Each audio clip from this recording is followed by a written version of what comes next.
नमस्कार, मैं हूं प्रदीप विश्वकर्मा और आप देख रहे हैं आज का मुद्दा।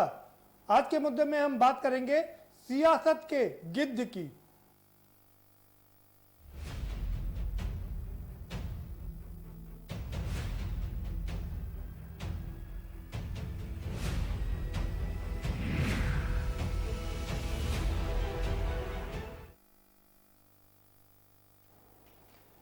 जी हाँ, मैं आपको एक कहानी सुनाता हूँ। ये कहानी नहीं, दरअसल ये हकीकत है और वो कड़वी हकीकत है जिसको सुन करके लोगों के रूह कांप जाती है। दक्षिण अफ्रीका के फोटो जर्नलिस्ट केविन कार्टर ने सूडान में जब अकाल पड़ा था तो वहाँ एक फ़ोटो खींची और उस फोटो में दिखाया कि कैसे एक बच्चा मर रहा है, भूख से मर रहा है, भूखमरी का शिकार है, अंतिम सांस ले रहा है और गिद्ध उसके बगल में बैठा इंतज़ार कर रहा है। गिद्ध इस बात का इंतज़ार कर रहा है कि कब ये बच्चा मरे तो कब वो इसको अपना निवाला बनाए। इस फोटो को खींचा था केविन कार्टर ने और उसको काफ़ी इनाम मिला था, बहुत सराही गई थी वो पिक्चर। इतना ही नहीं बल्कि उसको पुलित्जर अवार्ड से भी नवाजा गया था। लेकिन जैसे ये फोटो छपी थी उसके बाद जब रिएक्शन आने शुरू हुए तो लोगों ने उससे पूछा कि जब तुम फोटो खींच रहे थे तो वहाँ कितने गिद्ध थे? उसने कहा एक ही गिद्ध था। तो उसमें से एक ने कहा नहीं, वहाँ उस समय एक गिद्ध नहीं था बल्कि दो गिद्ध थे। एक जो गिद्ध जो बच्चे का मरने का इंतजार कर रहा था, दूसरा गिद्ध वो फोटो जर्नलिस्ट था। ये बात उस फोटो जर्नलिस्ट केविन कार्टर को बहुत ही खल गई, साल गई और 4 महीने बाद उसने सुसाइड कर लिया। दरअसल मामला ये था कि उस बच्ची को बचाना चाहिए था, लेकिन उस पत्रकार ने अपना काम किया, उस फोटो जर्नलिस्ट ने अपना काम किया, बच्ची को बचाने की कोशिश नहीं की और उसके बाद उसने जो उसका प्रोफेशन था उसका उसे फ़ायदा मिला, लेकिन मानवता का उसने मर्डर कर दिया था। इस वजह से इतनी आत्मग्लानि हुई, उसने आत्महत्या कर लिया। लेकिन क्या हमारे नेताओं में ये सब बचा हुआ है? ये कहानी हम नहीं सुना रहे। ये कहानी कल सॉलिसिटर जनरल ने सुप्रीम कोर्ट में सुनाई और कहा कि हमारा जो विपक्ष है वो सियासी गिद्ध बन गया है। वो देख रहा है लोग मर रहे हैं, सड़कों पर मर रहे हैं, ट्रेन में मर रहे हैं, ट्रेन के डिब्बे में मर रहे हैं, बाथरूम में मर रहे हैं, जगह जगह मर रहे हैं, लेकिन उनकी सुध नहीं ले रहा है बल्कि उन पर अपनी राजनीतिक रोटियां सेक रहा है। ये कहा सॉलिसिटर जनरल ने। एक वो वीडियो जरूर देखा होगा आपने जब एक माँ जा रही थी और रास्ते में उसने दम तोड़ दिया और उसका 3 साल का बच्चा, उसके ऊपर जो कवर डाला गया था माँ के ऊपर, उसी से वो खेलता हुआ नजर आ रहा है। हृदय विदारक दृश्य है, लोगों का कलेजा फट जाता है। लेकिन क्या करें इन नेताओं का, इनका कुछ नहीं होता है, इनकी राजनीति चलती रहती है और हम इसी पर चर्चा करेंगे। दरअसल कल सुप्रीम कोर्ट ने इस पर संज्ञान लिया और कड़े निर्देश दिए। वो जो निर्देश दिए उन निर्देशों का हम चर्चा करेंगे और बाकी आगे क्या कहा, कैसे इस पर काम किया जाना चाहिए, इस पर हम चर्चा करेंगे। हमारे साथ खास मेहमानों का पैनल जुड़ा हुआ है, हम उनसे आपका परिचय भी कराएंगे, लेकिन उससे पहले आपको एक रिपोर्ट दिखा देते हैं। जरा ये रिपोर्ट देखिए, उसके बाद इस पर चर्चा करेंगे। इस तरह के लोगों ने क्या सहयोग किया, इन पर गिद्ध और बच्चे की स्टोरी लागू होती है। इन तमाम याचिकाकर्ताओं को एफिडेविट देकर बताना चाहिए कि इनका क्या सहयोग है। इस मुद्दे को राजनीति का अखाड़ा नहीं बनने दिया जाए।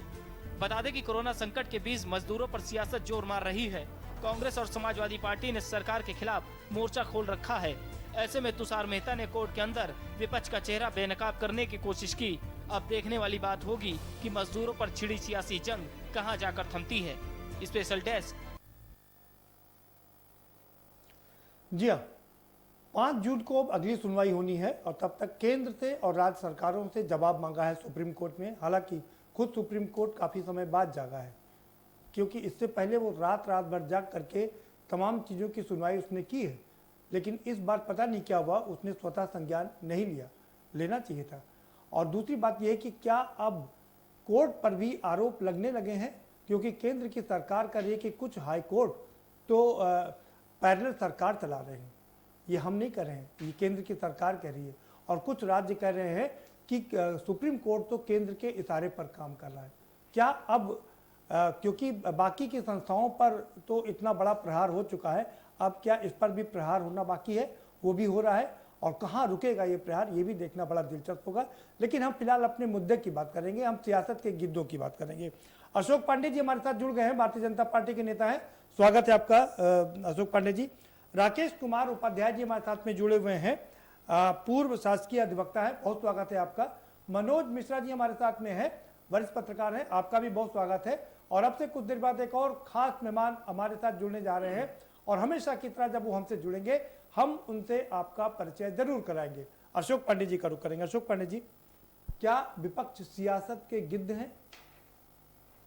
देखिए, जब भी कोई ऐसी आपदा महामारी आती है जी, उस परिस्थितियों में प्रत्येक नागरिक का कर्तव्य होता है। मैं तो स्वतंत्रता संग्राम की बात करूंगा कि उस समय पर ऐसा शायद ही कोई व्यक्ति या ऐसा परिवार हो जिसके परिवार से कुछ ना कुछ योगदान स्वतंत्रता संग्राम में ना रहा हो। चाहे वो जेल गए होंगे, चाहे उन्होंने जेल जाने वाले की जमानत कराई होगी, चाहे उन्होंने सहयोग किया होगा, भोजन कराया होगा। कहीं ना कहीं से अंग्रेजों के विरुद्ध एक ऐसी आवाज़ उठी कि वो आवाज़ पूरे देश में होते होते एक ऐसा सैलाब बनी कि अंग्रेजों को जाने के लिए मजबूर होना पड़ा।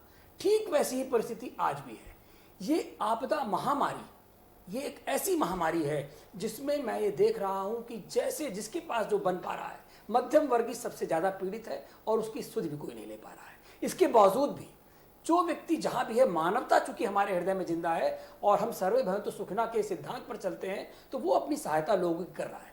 लेकिन चाहे वो प्रियंका वाड्रा हो, चाहे वो राहुल प्रिंची हो, चाहे वो अखिलेश यादव हो, चाहे वो मायावती हो, इन लोगों में से कोई भी ये बताए कि उन्होंने एक पैसा भी कहीं पर दिया हो, उन्होंने राहत कोष में कोई पैसा दिया हो, उन्होंने सहायता में कहीं कुछ किया हो, सिवाय लूडो खेलने के, ट्वीट करने के, तो इनको अगर हम सियासी गिद्ध न कहें, क्योंकि सियासत में सेवा बहुत आवश्यक है।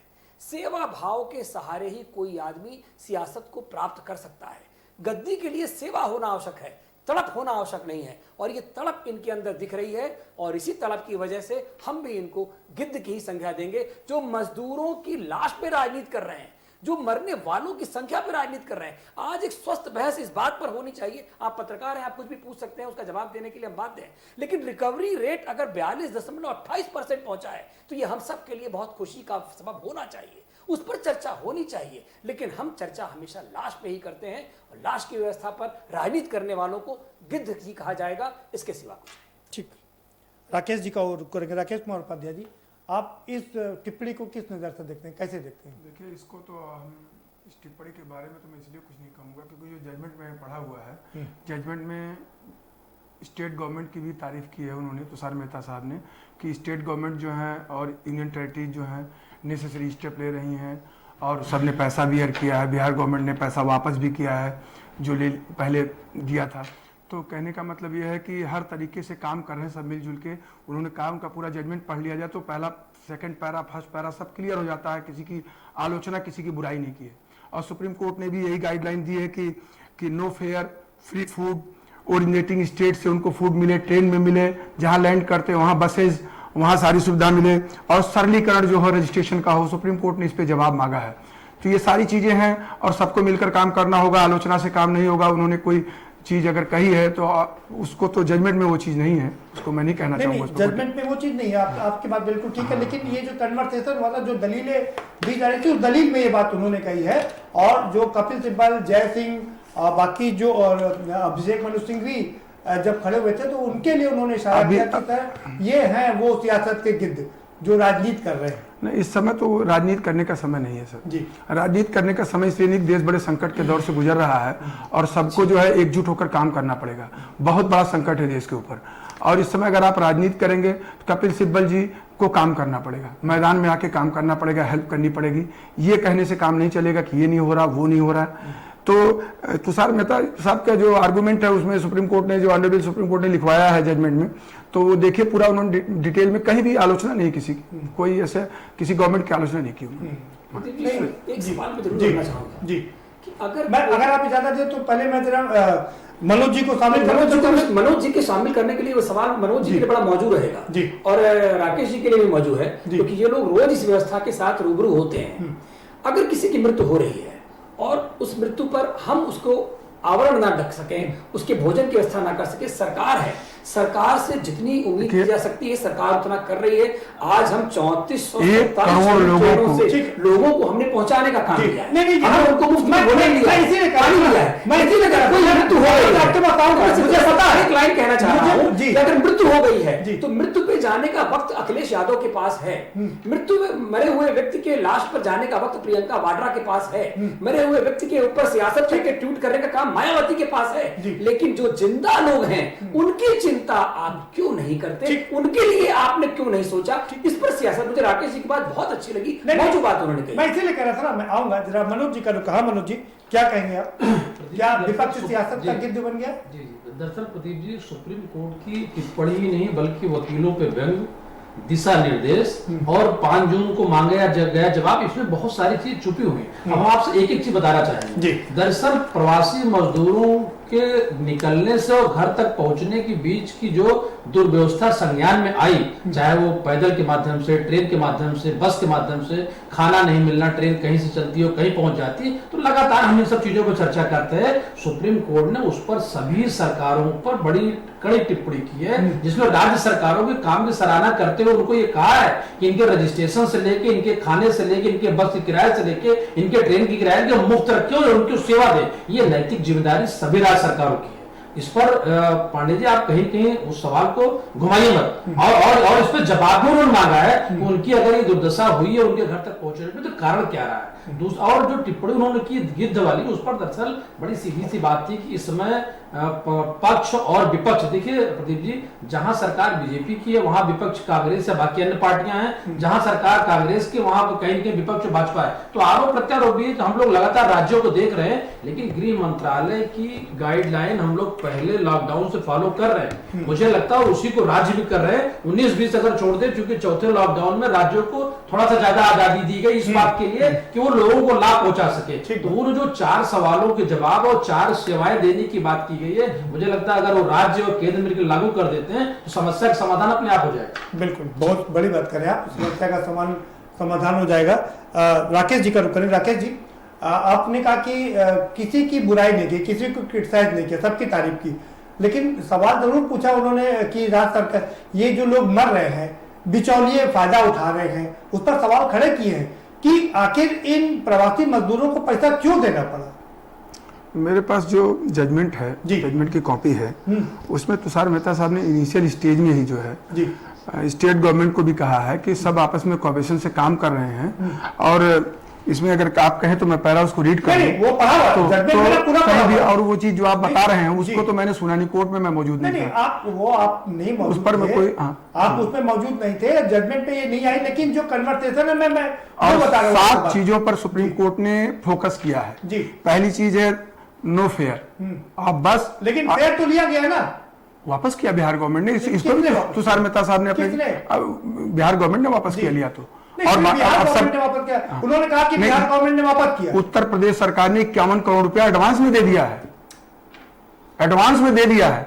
और क्वारंटाइन के बाद जो उत्तर प्रदेश में श्रमिक आ रहे हैं उनको 1000 रुपया बैग में और प्लस खाने का सामान। आप क्या कहना चाहते हैं कि राजस्थान, पंजाब और झारखंड की सरकारों ने नहीं दिया? बिल्कुल काम करेंगे, सब अदर स्टेट भी वहां पे उतरने पर उनको खाना मुहैया करा रहे हैं, पानी मुहैया करा रहे हैं, उनको जब मंजिल तक पहुंचा रहे हैं। अब मैं आपसे एज ए वकील की बात नहीं कर रहा हूं, जब सब कुछ मुहैया हो रहा है तो इतनी दुर्दशा कैसे है? क्यों लोग थोड़ी सी, क्योंकि क्या उनको कोई मतलब उनको ये लग रहा है कि नहीं हमको मरना चाहिए और तस्वीर छपवानी चाहिए? ऐसा कुछ नहीं है। दुर्दशा देखिए, बहुत बड़ी संख्या में लोग आ रहे हैं, थोड़ा सा मिसमैनेजमेंट हो जाता है जब बहुत बड़ी 1 करोड़ लोगों को, 41 लाख लोगों को बस से, 50 लाख लोगों को ट्रेन से 1 मई से 27 मई के बीच माइग्रेट किया गया, तो चलाया गया। तो इतनी बड़ी संख्या में जब आप लोगों को चलाएंगे थोड़ा बहुत प्रॉब्लम हो सकती है, ये मान के चलना पड़ेगा। थोड़ी बहुत उसमें सबको सहयोग करना पड़ेगा, सबको सहयोग करना पड़ेगा, पूरी कंट्री को मिलकर करना पड़ेगा। प्रदीप जी, याद एक सवाल हो रहा है। दरअसल प्रदीप जी की कहने की बात आप समझिए, मैं कहना क्या चाह रहा हूं। दरअसल कोड का दिशा निर्देश आप बेहतर समझते हैं, अधिवक्ता हैं, उस संज्ञान में होता है जिस चीज पे अपील की जाती है। उन्होंने 4 सुविधाएं मुहैया प्रवासी मजदूरों के सारे राज्य के उसमें मुख्यमंत्रियों को और प्रदेश देश की सरकारों को कहा है। इसमें कोई भारतीय जनता पार्टी कोई कांग्रेस की बात नहीं। उत्तर प्रदेश ज्यादा से ज्यादा लोगों को मदद कर रहा है, इस बात का जिक्र नहीं, वो तो बेसिकली कर ही रहा है, हम इससे कहां इनकार कर रहे हैं। लेकिन जो मजदूर कर्नाटक, महाराष्ट्र और बाकी गुजरात या अन्य राज्यों से आ रहे हैं, उनसे किराया लिया गया, उनको खाना नहीं मिला, उनको बस नहीं मिली, उनको बॉर्डर पे परेशानी हुई, इसका संज्ञान सुप्रीम कोर्ट में लेकर उन्होंने दिशा निर्देश दिया और 5 जून तक जवाब मांगा। जी और दोनों से मांगा जवाब, राज्य से भी मांगा, केंद्र से भी मांगा। ये कहा है कि एफिडेविट फाइल करने के लिए कहा है कि आप 5 जून को एफिडेविट फाइल करिए इस बात का। 7 पॉइंट पे एफिडेविट मांगा है कि कैसे आप काम कर रहे हैं, बस इतनी सी बात है। नहीं वो ठीक है, वो अशोक जी आपकी बताता हूँ, इतनी बात है, ठीक है, लेकिन आप भी एक सामाजिक प्राणी है, हम भी सामाजिक प्राणी है। आपको क्या लगता है कि वाकई सब चीजें स्मूथ चल रही थी? ये जो मजदूर 2-2 हजार किलोमीटर पैदल चल रहे थे, उनको क्या कोई शौक लगा हुआ था? एक बेटी अपने बाप को बैठा करके 1200 किलोमीटर जा रही थी, क्या उसको लग रहा था कि उसको साइकिलिंग रेस में जाना है, आगे उसकी तैयारी कर रही थी क्या वो? शुरू में व्यवस्था जरूर हुई थी, क्योंकि शुरू में ये नहीं था कि लोगों को आना है, लोग आने लगे अपने आप, तो शुरू में थोड़ी व्यवस्था हुई, लेकिन जब से सरकार ने और जिम्मेदारियां लिए लोगों ने, तब से काम अच्छा हो रहा है। ऐसा ही है, मतलब अभी आपको इस प्रश्न पे मैं जरूर अपनी बात रखना चाहूंगा, और ये प्रश्न हमसे जुड़े हुए तमाम दर्शकों के लिए बहुत आवश्यक है, क्योंकि आज जो भ्रम की स्थिति है उसको दूर करने के लिए ही आज हम यहाँ सब बैठे हुए हैं। मैं आदरणीय मनोज जी की भी बात का जवाब दूंगा, हमारे वरिष्ठ पत्रकार हैं और बहुत अनुभवी पत्रकार भी हैं। मनोज जी ने भी बात कही है, इस बात से कोई इनकार नहीं कर सकता कि जो लोग सड़क पर आए हैं वो सड़क पर आना अच्छा नहीं है, यह पूरे तौर पर दर्दनाक है और बहुत कष्टकारी है। लेकिन इस बात के पीछे भी कि अगर मजदूर सड़क पर आए हैं तो उसके पीछे सिर्फ 2 कारण हैं, एक कारण उनकी भूख और दूसरा भय। और ये भय और भूख का वातावरण पैदा किसने किया? ये भय का जो वातावरण पैदा हुआ, अब आप देखिए कि पहले जो लॉकडाउन हुआ है, जिसे हम कहते हैं, जिसे कर्फ्यू, जनता कर्फ्यू हुआ, वो 22 तारीख को जनता कर्फ्यू होता है। नहीं ये किस मैं उस पर आ रहा हूँ, मैं उस पर आऊंगा, समय नहीं ना कि मैं 2 लाइन में पूरी बात नहीं करूंगा, क्योंकि अगर हम तिथि पे नहीं जाएंगे तो बात ही नहीं समझ पाएंगे। एक हमारा जो जनता कर्फ्यू लगा, उस जनता कर्फ्यू के बाद 24 तारीख की क्लियरेंस हो गई कि 24 तारीख की रात से 25 तारीख को पूरी तरह से जो जहां है रुक जाएगा, हवाई जहाज रुक गया, रेलगाड़ी रुक गई, जो जहां है वहीं रहेगा।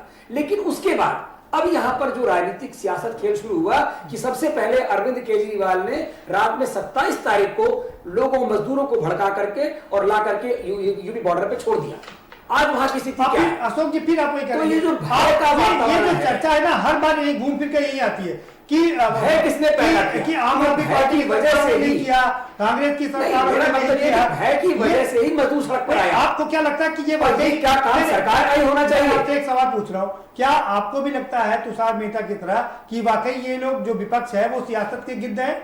वो लोग उस फोटो का इंतजार कर रहे हैं, फोटो खींचने का इंतजार कर रहे हैं कि लोग मरे हम और ट्वीट करें? बिल्कुल, मैं इस बात के लिए बिल्कुल सहमत हूं, क्योंकि अगर फोटो जो है विदेशों में बेचे गए हैं, माफ कीजिएगा, यहाँ दोनों वरिष्ठ पत्रकार बैठे हैं, मैं क्षमा पूर्वक कहना चाहूंगा लेकिन जिम्मेदारी के साथ जी, कि ये जो नंगे फोटो जिन पे गरीबों के ऊपर उपहास करते हुए उनकी मजबूरी के फोटो विदेशों में नहीं, देशों में और विदेश में बेचे गए हैं, मैं पूरे तौर पर यह बात करता हूं और विपक्षियों ने उसका लाभ उठाया है। जॉय विद द टीयर्स, जो जॉय था उनका अंदर से खुशी थी कि ये मोदी फेल हो रहा है, और टीयर्स थे दिखावे के लिए। तो Joy of the teachers, Joy and tears of the face, ये हम सब ने बहुत आसानी मनोज जी नजदीक से देखा। मनोज जी के बाद, मनोज जी आप भी एक वरिष्ठ पत्रकार हैं, आप जरा बताइए भाई, जॉय एंड टीयर्स की बात कर रहे हैं अशोक पांडे जी, आप लोग मतलब आंसू भी बहाते हैं और खुशी भी मनाते हैं, कैसे चलेगा ये काम? दरअसल समस्या कहाँ है, हर बात का प्रदीप जी आरोप प्रत्यारोप में बड़ी बड़ी बातें खत्म हो जाती हैं। अशोक पांडे जी, मैं आपकी बात से सहमत भी हूँ, तो मेरे सवाल का जरा जवाब दीजिएगा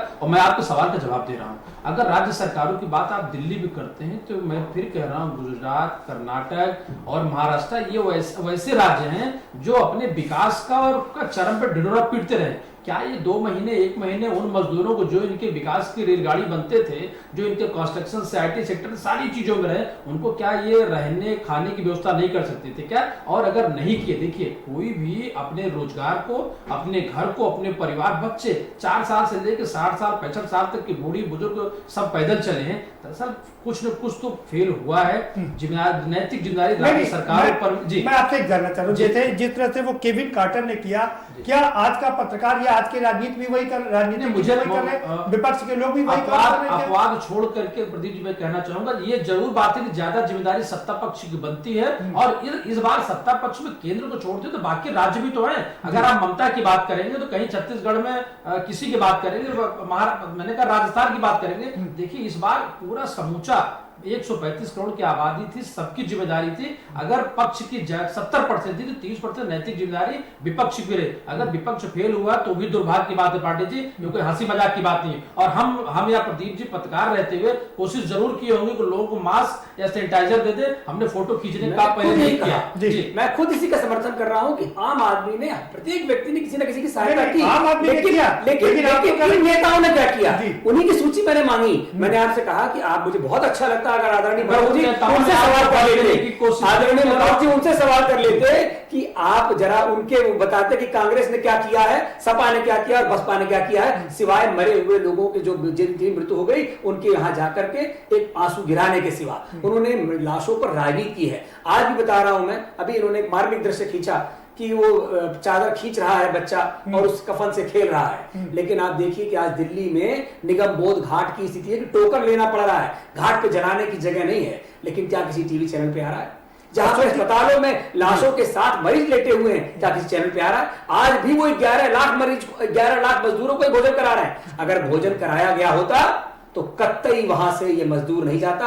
ये वो निर्माणी श्रमिक है जिन्होंने आपके बंबई का निर्माण किया है, उन्होंने आपका जो है दिल्ली का निर्माण किया है। अशोक जी, एक उत्तर प्रदेश और बिहार की जो बात देखी गई, ये उत्तर प्रदेश वासी है, इसको लात मार दो, ये बिहारी है। मेरा सवाल आपसे ये है कि ट्रेन आपके पास में है, केंद्र में सरकार आपके पास में है, क्यों नहीं आपने 100 ट्रेनें चलाई? आप कह रहे 200 ट्रेनें चलाई, दरअसल वो 200 ट्रेनें नहीं है, वो 100 ट्रेनें और आने जाने का मिला करके आपने उसको 200 ट्रेनें कर दिया। क्यों जी, मैं बता रहा हूँ आपको वो बात जो हुई। और उसके अलावा आपके पास में तमाम ट्रेनें, क्यों नहीं आपने ज्यादा ट्रेन चला करके लोगों को पहुंचा दिया जो लोग अपने घर तक पहुंच जाते? 37 ट्रेनें चलाई गई। अब तक हम 3727 ट्रेनों के द्वारा लोगों को उनके गंतव्य तक सुरक्षित पहुंचा चुके हैं। 1 महीने में? दूसरा नहीं, 1 महीने में 1 तारीख से लेकर के 27 तारीख, 25 दिन में, 25 दिन की बात कर रहा हूं, 1 महीना नहीं हुआ। दूसरी बात, इनके साथ बसें भी हैं। और इन सब के साथ एक बात मैं जोड़ना चाहूंगा कि जो 28 ट्रेन है जिनकी आप बात कर रहे हैं, वो 30 जोड़ा ट्रेनें, 15 इधर से 15 उधर से मालवाहक ट्रेनें हैं जो माल को सुगमता पूर्वक प्रत्येक जनपदों में पहुंचा रही हैं। हमने ट्रक को कम करने का भी प्रयास किया कि ताकि रोड सर्विस ट्रांसपोर्ट, रोड के ऊपर ट्रक का रैला कम रहे और अगर मजदूर सड़क पर चला जाए तो भी उसकी समस्या नहीं, उसको किसी बचाने का प्रयास किया और गंतव्य तक राशन भी पहुंचाने का काम किया केंद्र के लिए। वैसे जहां तक रेलवे की बात है, 2 करोड़ 22 लाख लोगों को प्रतिदिन रेलवे यहां से वहां सुगमता पूर्वक पहुंचाता है। लेकिन आज की जो परिस्थितियां थी वो भिन्न थी। ऑल ऑफ सडन जो लॉकडाउन था, जहां सब लोग, मैंने कहा इसीलिए वो लाइन बहुत जरूरी थी कि 25 तारीख तक वही रुक जाएगा। मेरे पीछे से बार बार आवाज आ रही है, मजबूरी हमको एक ब्रेक पर जाना पड़ेगा, एक छोटा सा ब्रेक लेंगे और ब्रेक के बाद आएंगे तो चर्चा के सिलसिले को आगे बढ़ाएंगे। समझना ये भी चाहेंगे कि जब कुंभ होता है तो कुंभ में 1 करोड़ आदमी एक दिन में चला जाता है, नहा करके वापस आ जाता है बहुत आसानी से, बिना किसी फेयर का, कहीं किसी को कोई दिक्कत नहीं होती। जब हम इतना बड़ा कुंभ का इंतजाम कर सकते हैं तो ये एक महाकुंभ था, लोगों को घरों तक पहुंचाना था, क्यों नहीं ट्रेनें और बसें चला करके पहुंचाई गई? क्यों? इसमें गलती सभी की, इसमें चाहे केंद्र सरकार हो चाहे राज्य सरकारें हो। और सबसे नोटिस सुप्रीम कोर्ट ने मांगा है, 5 दिन को वो क्या जवाब देंगे ये देखना दिलचस्प होगा। लेकिन हम एक ब्रेक के बाद इसी सिलसिले को आगे बढ़ाएंगे कि आखिर ये लोग पैदल क्यों चले, क्यों उनकी रास्ते में मौत हुई। छोटा सा ब्रेक।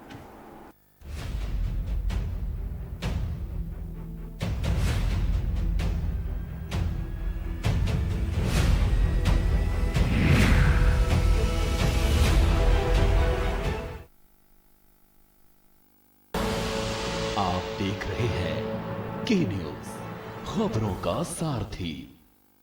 न कूटनीति की बात, न राजनीति का युद्ध, हम आप सब कोरोना के विरुद्ध, कोरोना का जिक्र है हमें आपकी फिक्र है। कोरोना अपडेट भी दिखाते हैं, उससे लड़ना भी सिखाते हैं। देखिए फिक्र आपकी, रात 9 बजे।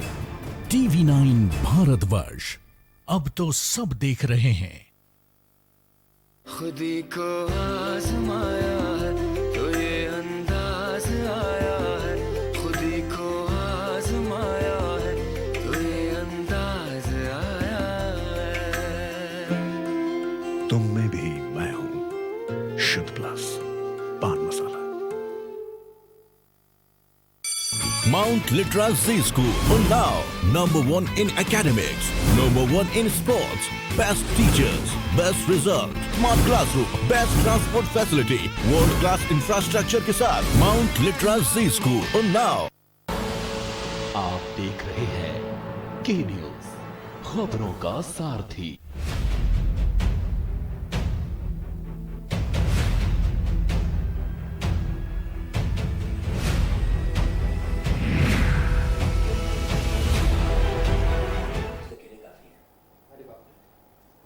ब्रेक के बाद आपका स्वागत है। अशोक पांडे जी कुछ कहना चाह रहे थे, बात अपनी कर लीजिए अशोक जी पूरी, फिर हम कुछ सवाल आपसे जानना चाहेंगे। सवाल मेरा ये आपसे ये है कि जब हम खाली उत्तर प्रदेश में 1 करोड़ लोगों को एक दिन में नहला करके वापस घर सुगमता से पहुंचा देते हैं, तो हमारे पास ये 4 करोड़ लोग हैं, हम 4 दिन में इनको क्यों नहीं पहुंचा पा रहे? बस बहुत अच्छा मौजूद सवाल आपने किया कि 2 करोड़ 22 लाख लोग, मैंने कहा कि प्रतिदिन रेलवे से यात्रा होती, सुगमता पूर्वक लोगों को सुरक्षित पहुंचाती है रेलवे। आज की परिस्थितियां भिन्न थी। हम जिन ट्रेनों को चला रहे थे उसमें वैसे भी संख्या सोशल डिस्टेंसिंग की वजह से हमको आधी रखनी थी, और दूसरी विषय ये भी था कि जो 25 तारीख को जो जहां है वहां स्थिर हो गया और आनंद फानन में ऐसी व्यवस्था की गई। मैं 27 तारीख का जिक्र क्यों कर रहा था कि 27 तारीख को जो इन लोगों ने खेल किया और जो जनता पूरी निकल के गाजियाबाद बॉर्डर पहुंच गई, उसमें तो मैं कह रहा हूं कि योगी आदित्यनाथ जी ने जो कार्य किया वो पूरे तौर पर या तो कोई जो है वो स्पाइडरमैन कर सकता था या कोई ऐसा अजूबा करने वाला व्यक्ति जो वहां बैठ करके उन्होंने रात भर ट्रेनों का निरीक्षण किया और 2000 लोगों को रात भर में उनके गंतव्य तक पहुंचाने का काम किया। ऐसा अजूबा हर जगह संभव नहीं है। बिल्कुल। लेकिन जो राजनीति और सियासत की बात मैं कह रहा हूं, मुझे लाइन पूरी नहीं करूंगा कि 7800 लोग राजस्थान में, गिद्ध की बात मैं कर रहा हूं, 7800 लोग, जहां पर 7800 लोग पीड़ित हैं, जहां पे 7800 लोग पीड़ित हैं और कोरोना से पीड़ित हैं, जहां पे मृत्यु दर 1200 लोगों की है, वहां को छोड़ करके जहां 4500 लोग हैं वहां पे आंसू बहाने आप आती हैं और आप राजस्थान को नहीं देखती। आपने कोटा में अगर बच्चों को भेजा तो आप उसका बिल हमसे मांग लेते हैं और पैसा लेने के बाद फिर ये नाटक करते हैं कि आपने डीजल भरवाया। तो जो ये जो नाटक है इसी को गिद्धीकरण कहते हैं। जी वैद्य जी, आपकी बात बिल्कुल ठीक है। मैं आपसे एक सवाल पूछ रहा था कि जब हम कुंभ में 1 करोड़ लोगों को पर डे सुगमता से स्नान करा करके उनको वापस उनके घर पहुंचा देते हैं, तो हम इन 4 करोड़ लोगों को क्या 4 दिन में नहीं पहुंचा सकते? बैठाने की जिम्मेदारी और ये खाली उत्तर प्रदेश कर सकता है। जब ये उत्तर प्रदेश कर सकता है तो देश क्यों नहीं कर सकता? आप जैसा पत्रकार ये सवाल कर रहा है, ये स्टेट गवर्नमेंट की जिम्मेदारी है कि जहां से ये लोग बैठ रहे हैं, पंजाब ने बैठाया तो पंजाब की जिम्मेदारी है कि वो किस तरह से लोगों को बैठा रहा है। हम और जो महाराष्ट्र बैठ रहे हैं वो महाराष्ट्र के किस तरह उन लोगों को बैठा रहा है। उसी ट्रेन में आप उरई और जो है राउरकेला के लोगों को बैठा दो और उसी ट्रेन में आप जो है गोरखपुर के लोगों को बैठा दो। ये तो व्यवस्था राज्य की थी और उसमें पूरी तरह से, मैंने कहा ना, सियासत हुई है। कौन? और सियासत करने वाले लोगों ने सिर्फ सियासत किया है। इसीलिए मैंने टीयर्स विद स्माइल, मैंने आपसे कहा कि जॉय विद टीयर्स जो चल रहा है, ये जॉय विद टीयर्स का इट शुड बी फिनिश्ड। आप क्लियर कर दीजिए किसने कहा कि कौन है ये टीयर्स को एंजॉय? मैं जॉय विद टीयर्स में किसी का भी नाम ले सकता हूं, लेकिन मैंने आपको पूरा हिंट किया है कि ये राजकुमारी गांधारी इस उत्तर प्रदेश में चिंता करती हैं, लेकिन वो अपने राज्यों को नहीं देखती। तो वो राजकुमारी गांधारी इस व्यवस्था से अवगत हो कि ये उत्तर प्रदेश है, यहाँ जॉय विद टीयर्स को देखने वाले लोग मौजूद हैं और वह उस सबको देख रहे हैं। फिलहाल इस समय सियासत का नहीं है, सेवा का है। इसलिए भारतीय जनता पार्टी अपने मूल व्यवस्था पर रह करके लोगों की सेवा कर रही है। आने वाले वक्त पर इसका खाका भी खींचा जाएगा और जवाब भी देना होगा। ठीक है, मनोज जी का रुक करेंगे। मनोज जी, बात घूम फिर करके वहीं पर आ जाती है कि जहां पर डबल इंजन की सरकार है वहां तो काम अच्छा हो रहा है, सिंगल इंजन मुझे लग रहा है थोड़ा रुक कर चल रहा है। जैसे क्या हुआ, जब पलायन शुरू हुआ तो कहीं ना अंतर विवाद तो राज्य की सरकारों में था। एक दूसरे को नहीं कोऑपरेशन की बातें हमने आपने कई बार देखी। लेकिन इस बार अगर जो बार बार उत्तर प्रदेश से पलायन हुआ नहीं, उत्तर प्रदेश में लोग पलायन करके आए हैं, यहाँ उनके बाद आने के बाद की उनकी व्यवस्था थी जांच और क्वारंटाइन है उनका घर।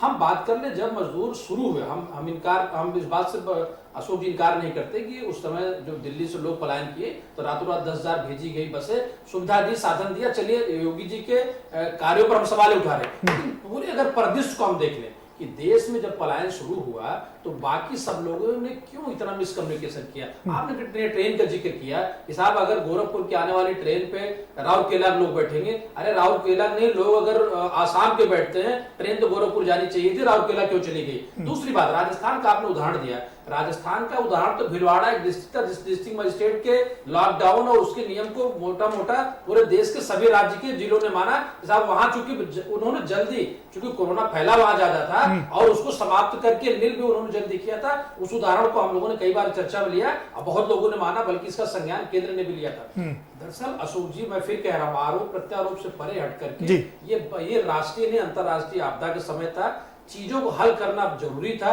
उसी संज्ञान में लोग सुप्रीम कोर्ट गए और जहां पर रही बात सरकारों की बात कर ले, डबल इंजन की सरकार, प्रदीप जी का सवाल बिल्कुल ठीक है कि साहब हम इतने बड़े पैमाने पे महाकुंभ का आयोजन करते हैं और एक भी तिल कहीं से टसमस नहीं होता है, तो उससे बड़ी आपदा थी। यहाँ पूरे विश्व में हमारी संसाधनों का इस्तेमाल करके हम लोगों को घर आसानी से पहुंचा सकते थे, खाद्यान्न, राशन, सारी व्यवस्था के साथ। ठीक है, अरे और उसको लेकर के, कुंभ को लेकर के, चाहे सपा की सरकार रही हो चाहे भाजपा की सरकार रही हो, इतना शानदार इंतजाम किया मनोज जी कि पूरे विश्व में उसकी चर्चा हुई कि अगर भीड़ मैनेजमेंट देखना है तो इंडिया में आकर के देखिए। तो उसके बावजूद भी हम फिर इस भीड़ को मैनेज क्यों नहीं कर पा रहे? इस पर थोड़ा सा मैं बोलना हाँ, आइए जी। जहाँ कुंभ की आप तुलना कर रहे हैं इससे जी, तो कुंभ की तुलना करना बिल्कुल गलत है। अच्छा, कुंभ की परिस्थिति अलग होती है, इसकी परिस्थिति अलग। क्या मैं समझ नहीं पा रहा हूँ, मैं आपसे समझना चाह रहा हूँ। कुंभ की तुलना, कुंभ में एक जगह से लोग जाते हैं, सिर्फ एक जगह से, और उनके ऊपर कोई प्रतिबंध नहीं होता कि कैसे जाना है, उनको सोशल डिस्टेंसिंग का ख्याल रखना है कि नहीं रखना है, कि और लोगों को बचाना है कि नहीं बचाना है। ट्रेन में एक के ऊपर एक चढ़ के बैठ गए। जाने से क्या तात्पर्य आपका? जैसे इलाहाबाद से जाना है लोगों को, एक ट्रेन में 50 लोग, एक डिब्बे में 25 लोग को नहीं जाना है। डिफरेंट इंडिया के डिफरेंट पार्ट से आते हैं, वो एक जगह उनको अलग अलग जगह से लाना है और कहाँ कहाँ जाना, अलग अलग विलेज में पूरा उनको सुनिश्चित उनके गंतव्य तक पहुंचाना है, सुरक्षित खाना भी देना है। कुंभ में खाना नहीं देना उनको, कुंभ में उनको पानी नहीं देना है, इनको अलग अलग गंतव्य तक, अलग अलग मंजिल तक सबको पहुंचाना है, सुरक्षित पहुंचाना है और दूसरे को टच न करने पाए, आम पब्लिक को न छूने पाए। एक डिब्बे में 25 की जगह 200 आदमी बैठ जाते हैं, तो कुंभ की परिस्थितियों से की तुलना नहीं की जा सकती। बिल्कुल नहीं, बात वो नहीं है। बात मेरा, आप अगर 1 करोड़ डेली नहीं पहुंचा सकते हैं, मान लीजिए सोशल डिस्टेंसिंग का इस्तेमाल करना होता है, 50 लाख पहुंचा सकते हैं, तो 4 करोड़ लोगों को पहुंचाने में कितना समय लगेगा? अच्छा ये बताइए, ये थोड़ा सा ये ऐसे देखें कि जैसे बंबई से लोग आ रहे हैं जी, अब बंबई से अनाउंसमेंट किया गया कि आ जाए लोग, तो बंबई से ज्यादा लोग घर से निकल पड़ते हैं। आप 25 को बुलाते हैं तो 200 आ जाते हैं, उनको आप रोक नहीं सकते। मैं कोई महाराष्ट्र की सरकार का बचाव करने नहीं जा रहा हूँ। सबसे बड़ी, मैं किसी सरकार की बात नहीं कर रहा। अब मेरी बात, सबसे बड़ी दोषी महाराष्ट्र की सरकार है। वो अपने आप को रोक क्यों नहीं पाई? वहां पर लोगों को क्वारंटीन करके खाना क्यों नहीं दिया? क्यों उनको रहने की व्यवस्था नहीं की? इस पर सुप्रीम कोर्ट ने भी सवाल खड़े किए। अच्छी बात है, राजस्थान की सरकार भी कटघरे में, पंजाब की सरकार भी, छत्तीसगढ़ की भी सरकार। लेकिन सवाल सबसे बड़ा यही है कि आखिर लोग सड़कों पर निकले कैसे, इतनी मौतें हुई कैसे? एक्चुअल में लोगों को पहुंचाने का जो निर्णय किया गया थोड़ा बाद में किया गया। निर्णय अगर शुरू में हुआ होता कि लोगों को पहुंचा देना है तो शायद आसानी से लोग धीरे धीरे पहुंचते, थोड़ा कम दुर्घटनाएं होती। लेकिन अचानक लोग अपनी खुद ही लोगों ने निकलना शुरू कर दिया, उससे थोड़ी सी जो है अराजकता बढ़ी और उससे थोड़ी सी दुर्घटनाएं हुई। चलिए, अब अशोक पांडे जी आप कुछ कहना चाह रहे हैं? आप कह लीजिए। प्रदीप जी, मैं आदरणीय मनोज जी को भी जोड़ना चाहूंगा इस चीज में कि क्या आप लोग ये मान के चल रहे हैं, पत्रकार बंधु लोग, क्योंकि आप दोनों ही बहुत मौजूद और बहुत वरिष्ठ पत्रकार हैं, क्या आप लोग ये मान के चल रहे हैं कि ये कोरोना की जो लड़ाई है ये अब समाप्ति पर है, ये खत्म हो गई? नहीं, बिल्कुल नहीं। उस विषय पर हम एक दूसरे पर आरोप प्रत्यारोप करें, अभी ये वक्त नहीं है। अभी तो आप लोगों का भी सीधा ये मान के चलिए कि ये लड़ाई अभी बहुत लंबी चलने वाली है, लंबी लड़ाई चल रही है, और अनुशासनहीनता जो विपक्ष कर रहा है उसका खामियाजा हम सबको भुगतना पड़ रहा है। और ये लड़ाई अनुशासन की है। हम लोग जी, मनोज जी कुछ कह रहे हैं। हम लोग अनुशासन, दरअसल अशोक जी मेरी नहीं, मैं बता दूं, हम लोग विपक्ष को भी कटघरे में खड़ा कर रहे हैं। अगर विपक्ष से नहीं देश का कोई भी व्यक्ति अनुशासनहीनता करेगा अपनी जान से जाएगा, क्योंकि स्वयं पर नियंत्रण ही कोरोना से महामारी का बचाव। दरअसल उस मुद्दे की बात नहीं हो रही है। बात ये हो तो रही है फिर कि आप जानने के बाद आप विपक्ष को बचा करके नहीं, हम अपना लोग- पूरा कटघरे में- आप गलत समझ रहे हैं, क्योंकि हम सबसे किसी भी ज्यादा बात से नहीं सवाल तो बचा। महाराष्ट्र पे है, सबसे जी, सवाल तो जी। गुजरात पे है। मैं बार बार कर रहा हूँ, बिल्कुल। जो राज्य अपने विकास का दावा भरते थे इसी उत्तर प्रदेश और बिहार हाँ। के मजदूरों के दम पे, उन्होंने व्यवस्था क्यों नहीं की? वही क्यों सवाल उनको वही नहीं है। रोक पाए? क्यों खाने रहने की व्यवस्था नहीं दी? अशोक जी पूरी बात सुनिए, शायद समझ में आएगी। मेरी और प्रदीप जी की बात आप दरअसल उसको भाजपा वर्सेस कांग्रेस या सपा बसपा मत जी। करिए। हम पत्रकार हैं, हमको हमारा काम करने दीजिए। दरअसल मुझे बस इतना सा कहना था कि मजदूर पलायन में जो दुर्व्यवस्था हुई, और रही बात तारीफ करने की, उन्होंने कई बार कहा है कि हमारे यहाँ वायरस से नहीं संबंधित- योगी जी ने जो काम किया जी। उसकी हम लोग हमेशा तारीफ करते हैं जी, जी। कि वो उन्होंने सबसे पहले बिना किसी मतलब कानून माने, केंद्र सरकार ने मना कर रखा था उसके बावजूद कोटा से स्टूडेंट को लेके आए, उसकी बात देखी बाकी दूसरे प्रदेश के लोगों ने उनको बुलाया। तो और रोजगार की बात कर रहे हैं, लगातार 9.5 लाख लोगों को रोजगार देने की आज बात कर रहे हैं, उससे कोई इनकार नहीं कर रहा है। सवाल अशोक जी हम लोग उस व्यवस्था पर उठा रहे हैं कि आखिर लोग क्यों बाहर निकले, क्यों मौत के शिकार हुए, और उसमें सारी सरकारें दोषी हैं। बिल्कुल सब दोषी जी, हैं, इसमें कोई जी, संदेह नहीं, जी। लेकिन वो भय का वातावरण, हाँ। मैंने आपसे कहा कि भूख और भय, ये दो ही कारण थे जिनकी वजह से, लेकिन ये भय पाया किसने, ये भय फैलाया किसने, ये भूखा उन्होंने भोजन क्यों नहीं दिया? हम तो सकारात्मकता से काम कर रहे हैं, सकारात्मक होकर के सरकारें काम कर रही हैं हमारी, हम कहीं नकारात्मकता पे नहीं जा रहे हैं, लेकिन जो लोग नकारात्मकता का काम कर रहे हैं उनको भी जनता देख रही है। मेरा सिर्फ इतना ठीक है अशोक जी, मनोज जी आप अपनी बात पूरी करिए। मैं वही प्रदीप जी कह रहा था, दरअसल इसमें आज मजदूरों को पलायन और उनकी व्यवस्था को लेकर के हम लोग सवाल पे जवाब कर रहे थे। दरअसल अभी भी मैं फिर कहूँ, कोरोना की लड़ाई में केंद्र की जो गाइडलाइन है उसको फॉलो करते हुए हम बाकी अन्य देशों की तुलना में ठीक है। हमारे पास उतनी संसाधन नहीं थे, चाहे जांच की बात कर लें, आज जांच के दायरे बढ़े हैं इसलिए संख्या बढ़ रही है। आगे भी हम सारे लोग उसका पालन करेंगे और अन्य देशों की तुलना में भारत नहीं, लेकिन आप ये भी देख लीजिए कि हम लोग उसमें भी तरक्की कर रहे हैं, हमारी तरक्की वहां भी हो रही है, हम 9वें स्थान पर 10वें स्थान पर पहुंच गए। साहब हम 135 करोड़ की आबादी वाले देश से जांच जितनी ज्यादा करेंगे हमारा ग्राफ उतना ऊपर जाएगा। बिल्कुल ठीक, इससे इम्यूनिटी पावर चूंकि हमारी बाकी से बेहतर है, तो हमारा ठीक होने ग्राफ भी बाकी लोगों से बेहतर है। ठीक है। उत्तर बस 30 सेकंड, उत्तर प्रदेश और बिहार इन दो राज्यों में पलायन करके मजदूर आए, यहाँ की राज्य सरकारों का जो संकट बढ़ा, यहाँ से लोग पलायन करके गए कम है, पलायन करके आने वालों की संख्या ज्यादा रही है, तो जिम्मेदारी उनकी बनती थी, जहां पर ये 20 साल 10 साल से मजदूर रह के उनके राज्य का योगदान, राज्य का निर्माण जी, वो राज्य का निर्माण किया, देश का निर्माण किया। हमारे साथ एक और खास मेहमान जुड़ चुके हैं, उनका भी हम आपसे तारुफ करवा देते हैं। सुरेंद्र नाथ त्रिवेदी है, राष्ट्रीय लोकदल के प्रवक्ता है। स्वागत है आपका सुरेंद्र नाथ जी, और सीधा आप ही का रुख करेंगे। तुषार मेहता जो सॉलिसिटर जनरल है वो कह रहे हैं कि ये जो विपक्ष है, आप समेत जितना विपक्ष है, वो सियासत के गिद्ध हैं, लोगों के मरने का इंतजार कर रहे हैं और फिर उनकी फोटो खींच करके उन पर आंसू बहा रहे हैं और देश की दुनिया में छवि खराब कर रहे हैं। देखिए भाई साहब, ये जो भारतीय जनता पार्टी के लोग हैं, इनकी नींद कुंभकर्णी रहती है। इनका इतिहास है, चाहे जो कुछ हो, जब बीमारी हद से ज्यादा बढ़ जाती है तब ये दवा तलाशने की कोशिश करते हैं। हमारे ये भारतीय मजदूर जो 1 महीने तक इंतजार करते रहे कि उनको उनके मालिक प्रधानमंत्री के कथनानुसार वेतन देंगे और भोजन देंगे, लेकिन नहीं दिया। प्रधानमंत्री के साथ गुपचुप सेटिंग कर ली कि हम दे पाने में असमर्थ है, उन पर कोई कार्रवाई नहीं हुई। जब प्रधानमंत्री की बात का इस देश के लोगों पर, वही कारपोरेट घरानों के लोगों पर जब असर नहीं हो रहा है तो प्रधानमंत्री की कौन सुनने वाला है, जबकि ये कारपोरेट घरानों की ही सरकार है। और जब मजदूर पैदल निकलने लगे सड़कों पर, जब बिलबिला गए कि हमको अगर कोरोना से नहीं तो हम तो भूख से मर जाएंगे, तब जब अपने घरों की तरफ चलने लगे, अपनी मातृभूमि की याद आने लगी, तब ये सरकार देखना शुरू हुई। और 1 मई से 1 महीने से भी ज्यादा समय बीत गया, तब इन्होंने भेजने का ठेका लिया। उसके बाद किराया वसूला सबसे, किराया लोगों ने क्या क्या बेच करके किराया दिया है, और सरकार झूठ बोलती रही कि 85%, 15%।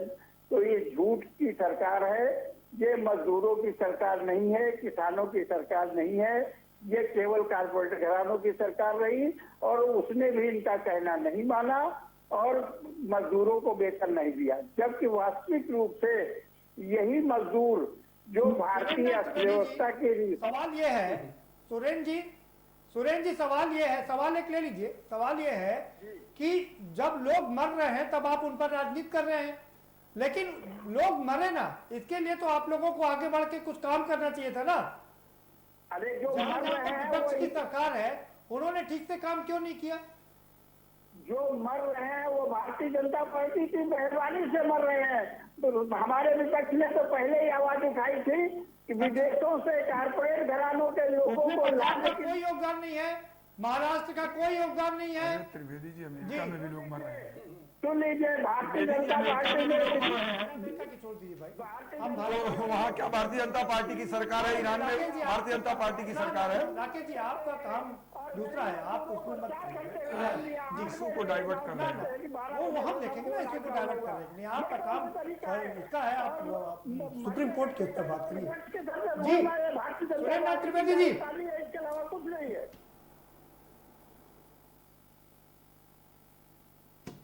चलिए आएंगे दोबारा से आपके पास में, आपकी आवाज हम तक नहीं पहुंच पाई। आपके नेता तो ये भी कह रहे थे कि मैं गले मिल लूंगा तो ठीक हो जाएगा कोरोना।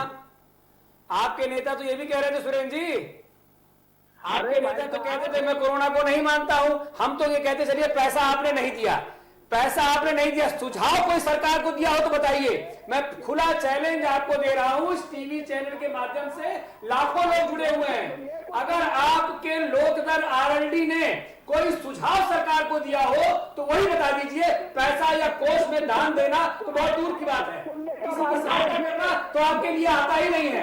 आप लोग तो मोहर बैलेट छाप करके सरकार बनाने वाले लोग हो, आप क्या जानो सेवा करना।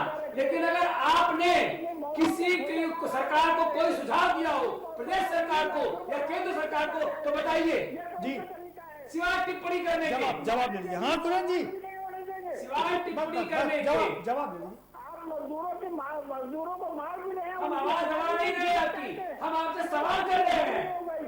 बेशर्मों की सरकार बना रखी है। अरे भाई हम आपसे सवाल कर रहे हैं, आपकी आवाज कौन दबाएगा? आप तो झूठे ही बोलना, झूठे ही रोना, झूठे चलेना, झूठे ही धोना। आपके सामने क्या है? प्रधानमंत्री की तारीफ करी आपने, बहुत अच्छा लगा। उत्तर प्रदेश से बहुत दूर जा चुका है। अब ये योगी आदित्यनाथ की सरकार है, यहाँ सब दूध का दूध और पानी का पानी होता है। मैं वही कह रहा हूँ, अपने प्रधानमंत्री की तारीफ आपने अपने शब्दों में कर दी, मैंने इसका स्वागत किया। जी नहीं सुरेंद्र, सवाल यही उठ रहा है ना कि आप लोग मौत पर सियासत कर रहे हैं और उस गिद्ध की तरह हो गए जो किसी के मरने का इंतजार कर रहा है। उस फोटोग्राफर की तरह हो गए हैं जो फोटो खींच करके ट्विटर पर। भाई साहब, वास्तविकता तो यही है कि मौतों के रास्ता तो ये देख रहे थे कि मरे हैं और सियासत जोड़े। अरे विपक्ष ने तो आवाज उठाई और विपक्ष उनके साथ खड़ा रहा और तब जाकर के बेशर्मों ने जो है वो इनके लिए ट्रेनें चलाई है, वो भी झूठ बोल करके कि हम मुफ्त में भिजवा रहे हैं। आज अगर यही मुफ्त में भिजवाया होता तो कल माननीय सर्वोच्च न्यायालय ने आदेश न किया होता कि हाँ राज्य खर्चा उठाए, भोजन दे और मुफ्त जो है उनकी यात्रा कराए। ये इनके ऊपर अच्छी तरह से बेशर्मी का पर्दा पड़ा हुआ है। हमारे साथ जी आएंगे, दोबारा से आएंगे आपके पास में, राकेश जी के पास में। राकेश जी, हम आप ही जी आप बने रहिए हमारे साथ, हम आएंगे दोबारा आपके पास में। सवाल ये उठता है कि जिस तरह से अब सुप्रीम कोर्ट पर भी आवाजें उठने लगी हैं, केंद्र सरकार ने कहा कि कुछ हाई कोर्ट पैरेलल सरकार चला रहे हैं। विपक्ष आरोप लगा रहा है कि सुप्रीम कोर्ट सही से काम नहीं कर रहा है। तो ये क्या एक चौथे स्तंभ जो तीन स्तंभ है जिस पर ऑलरेडी काफी कुछ कहा जा चुका है, इस पर भी अब आरोप लगने शुरू हो गए। देखिए, सुप्रीम कोर्ट ने तो अपना जजमेंट पास किया है और 5 तारीख को मुकदमा लगा दिया है और 7 पॉइंट पे इनसे जवाब मांगा है। और लेकिन कितना खतरनाक है ये इस तरह का आरोप प्रत्यारोप? कहना तो कुछ भी कह सकते हैं आप, कहने के लिए आज़ादी है। अपने अनुकूल कोई काम ना हो तो लोग कह सकते हैं कुछ भी। हर व्यक्ति चाहता है कि मेरे अनुकूल हर काम हो, हर पार्टी चाहती है मेरे अनुकूल हर काम हो। तो सुप्रीम कोर्ट तो सारी चीज़ों को देखता, कंसीडर करके रिकॉर्ड के आधार पर जजमेंट पास करता। सुप्रीम कोर्ट का ये काम नहीं कि ऑफ द रिकॉर्ड कोई जजमेंट पास कर दे। तो जो जजमेंट जो है वो सारी चीज़ों को कंसीडर किया गया, सारे पहलुओं को कंसीडर किया गया, सारे पहलुओं पे एडिशनल सॉलिसिटर जनरल को एफिडेविट फाइल करना, सारी स्टेट को एफिडेविट फाइल करना है। नहीं ठीक है, मैं सवाल उस पर नहीं कर रहा, मैं सवाल उस बात पे कर रहा हूँ ना कि जिस तरह से अब आरोप लग रहा है, सुप्रीम कोर्ट ने कह दिया कि मजदूरों को किसने कहा था जाकर के ट्रेन के ट्रैक पर लेटे जाकर के, अरे भाई क्या उनको शौक लग रहा था क्या ट्रैक पर लेटने का? 40 किलोमीटर पैदल चल करके आए थे, वो तो भूख प्यास से बेहाल थे, वो तो थक गए, लेट गए, और परिस्थितियां थी वैसी, उस पर कुछ टिप्पणी नहीं करूंगा, बहुत दर्दनाक था वो सब, लेकिन बहुत ही दर्दनाक है वो, उसको भुलाया नहीं जा सकता। लेकिन अभी है कि उसमें सुप्रीम कोर्ट क्या कर सकता है, डेथ हो गई उनकी, सुप्रीम कोर्ट क्या कर सकता है, डेथ तो होती रहती है, कुछ नहीं करता, कम से कम थोड़ा मरहम तो लगा सकता था ना। उसने कह दिया, सुप्रीम कोर्ट ने कह दिया कि क्या वो लेटे क्यों जाके वहां पर इजाजत क्यों दिया?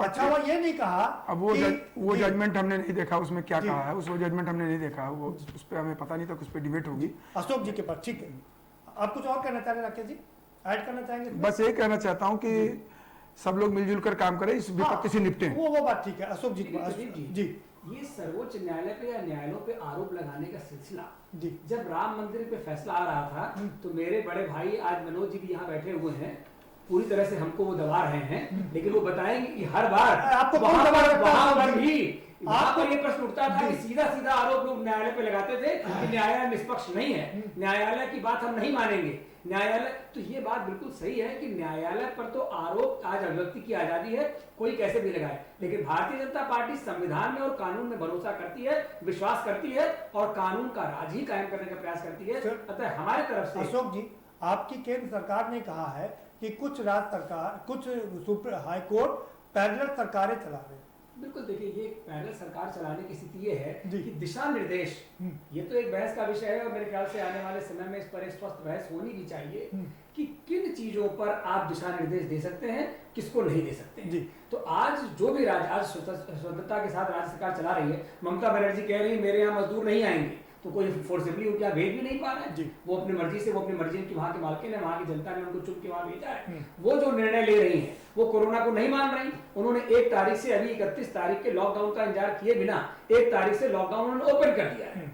अभी 31 तारीख को वो काल की गाल में है कि क्या फैसला आएगा, क्या निर्णय सरकारें लेंगी। जहां राज्य सरकारें बार बार लॉकडाउन स्वतः बढ़ा दे रही हों, वो अपने केंद्र की भी इच्छा नहीं रख रही है, सीधा सीधा प्रधानमंत्री से कह रहे हैं हमारा लॉकडाउन बढ़ गया। आपने पंजाब को देखा होगा, आपने महाराष्ट्र को देखा होगा, आपने राजस्थान में भी देखा होगा, तो ये लोग बढ़ा दे रहे हैं। तो ऐसी परिस्थितियों में ये स्वतंत्रता लोगों को रहनी चाहिए और राज्य सरकारें उन पर थोपे कि नहीं तुमको ऐसे चलना है। तो चुने हुए लोकतंत्र में चुने हुए जनप्रतिनिधि की सहमति से ही निर्णय होगा। मैं आपसे ये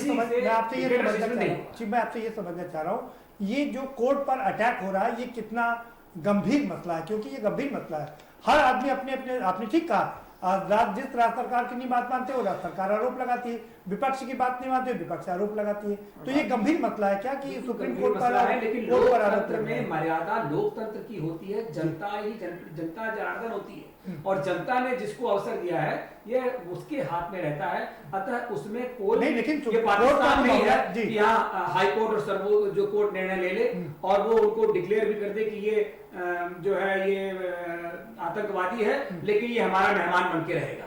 तो ये तो पाकिस्तान नहीं है, ये हिंदुस्तान की जनता है, यहाँ लोकतंत्र ही जिंदा है और लोकतंत्र में पावर सरकारों के पास रहती है, कोर्टों के पास नहीं। कोई दिशा निर्देश। लेकिन विपक्ष आरोप लगा रहा है कि कोर्ट हमारी नहीं सुन रहा, सरकार की सुन रहा, सरकार के सारे प्रकार। वो तो रोज खड़ा कर दे रहे हैं कोर्ट में, कोर्ट से ही तो सरकार चला रहे हैं। यही तो मैंने कहा कि सेवा जो होनी चाहिए, एक अच्छा अवसर मिला था, जनता ने जनादेश कांग्रेस को दिया था कि विपक्ष में बैठ करके जनता की सेवा करिए, लेकिन कांग्रेस उल्टा कर रही है, वो सरकार चलाने का प्रयास कर रही है वहां से बैठ। ये ठीक बात। सुरेंद्र नाथ जी, ये जो सुप्रीम कोर्ट से लेकर के हाई कोर्ट पर तक अटैक हो रहा है, इसको आप कितना मतलब किस तरह से देखते हैं?